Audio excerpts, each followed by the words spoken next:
नमस्कार दोस्तों। आज की इस वीडियो में हम बात करेंगे कि डेकाडुराबोलिन और DD50 दोनों में कौन सा ओरिजिनल है और कौन सा डुप्लीकेट है। मार्केट में आजकल कई डुप्लीकेट प्रोडक्ट भी चलते हैं जो ओरिजिनल के कंपेयर में हमें दिखाया जाता है। बताया जाता है कि आप कंपोजिशन को कंपेयर कर लीजिए, ये दवा और ये दवा दोनों सेम है, लेकिन ओरिजिनल की जगह पे हमें डुप्लीकेट दे दिया जाता है।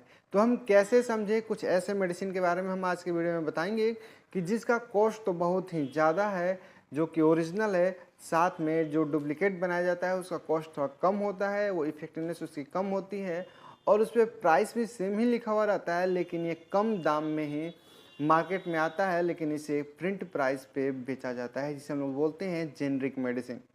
बात करेंगे कि हम कैसे पहचानें। उन्हीं में से एक में मेडिसिन को उठाया हूँ जो बहुत ज़्यादा इंपॉर्टेंट है, जिसको हम बोलते हैं डेकाडुराबोलिन। डेकाडुराबोलिन में जो मेन कंपोनेंट होता है वो होता है नैनड्रोलोन डेकानोएट। इसके इस्तेमाल और इसके साइड इफ़ेक्ट और इसके प्रिकॉशन के बारे में हम डिस्कस करेंगे, लेकिन सबसे पहले डिस्कशन करने वाले हैं कि हम कैसे पहचानें कि कौन सा ओरिजिनल और कौन सा डुप्लीकेट है। बात करेंगे कि जो डेकाडुराबोलिन जो लिखा हुआ है जिस डब्बे पे, जो बिना डब्बे का है, जो वीडियो में जो मैं खोल रहा हूँ डब्बा, ये एक तरह का जेनरिक मेडिसिन है। जेनरिक मेडिसिन जिसको बोलते हैं DD50 सेम कंपोजिशन के साथ है जिसका ओरिजिनल का जो कंपोजिशन है। ओरिजिनल का कंपोजिशन जैसा आप देख रहे हैं कि नैनड्रोलोन डेकानोएट है, जिसको हम बोलते हैं डेकाडुराबोलिन। वही सेम कंपोजिशन DD50 में भी आपको देखने को मिलेगा, इसमें भी सेम ही कंपोजिशन है, लेकिन ये एक तरह का जेनरिक मेडिसिन है जिसे DD50 कहते हैं, जबकि ओरिजिनल है डेकाडुराबोलिन। पहचानने के लिए आपको सबसे पहले कंपनी का नाम देखना है, इसका रैपर देखना है, ये सेम रैपर में आता है। 25, 50 और 100 mg में ये मार्केट में अवेलेबल होता है। कई बार क्या करते हैं मेडिकल शॉप वाले या प्रैक्टिशनर जो गांव में होते हैं, वो क्या करते हैं कि आप दवा लेके जाते हैं तो वो दवा को अपने जेनरिक मेडिसिन के कंपोजिशन के साथ मैच कराते हैं और कहते हैं कि दोनों सेम दवा है और आपको वो दे देते हैं, जबकि इस मेडिसिन के साथ आपको कई सारे साइड इफ़ेक्ट देखने को मिल सकते हैं।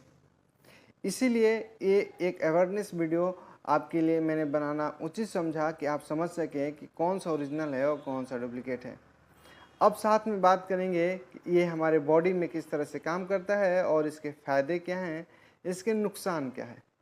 डेकाडुराबोलिन 50 एक इंजेक्शन जो ओस्टियोपोरोसिस पोस्ट मेनोपॉजल वुमेन में सबसे ज़्यादा इस्तेमाल किया जाता है, जो कि फीमेल के वीकनेस को, बोन के वीकनेस को, उसके थिन ओस्टियोपोरोसिस बोन को काफ़ी हेल्पफुल करता है, उन्हें मदद करता है एनर्जी देने में, उसके स्ट्रेंथ को इंक्रीज करने में।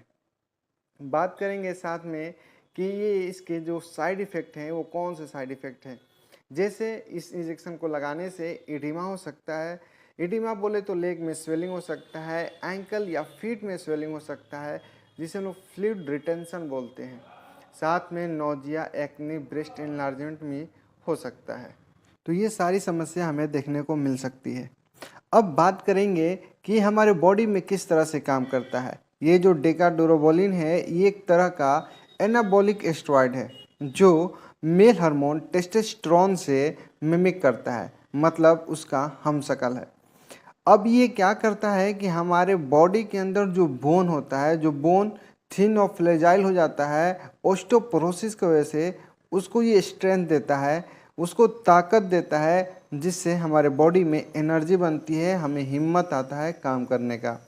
डेकाडुराबोलिन जो यूज किया जाता है, इसको देते समय एक चीज़ का आपको पक्का ध्यान रखना है कि उनका बीपी कहीं कम तो नहीं है। बीपी पेशेंट के लिए डेकाडुराबोलिन का ये प्रिकॉशन आपको ध्यान में रखना ही होगा। क्योंकि यदि आप इस चीज़ का ध्यान नहीं रखते हैं तो इससे पेशेंट का बीपी पे काफ़ी असर पड़ता है। तो ये सारी जानकारी थी डेकाडुराबोलिन के बारे में। अब हम किस मेडिसिन के बारे में जानना चाहते हैं, किस बीमारी के बारे में जानना चाहते हैं, आप कमेंट सेक्शन में अपना सजेशन दे सकते हैं। तो ये पूरी जानकारी नैनड्रोलोनेट डेकानोएट के बारे में हम पूरी करते हैं। इससे रिलेटेड कोई भी डाउट हो आपको तो आप कमेंट सेक्शन में अपना सजेशन दे सकते हैं। फिर हम मिलते हैं आपसे नेक्स्ट वीडियो में एक नई मेडिसिन के साथ।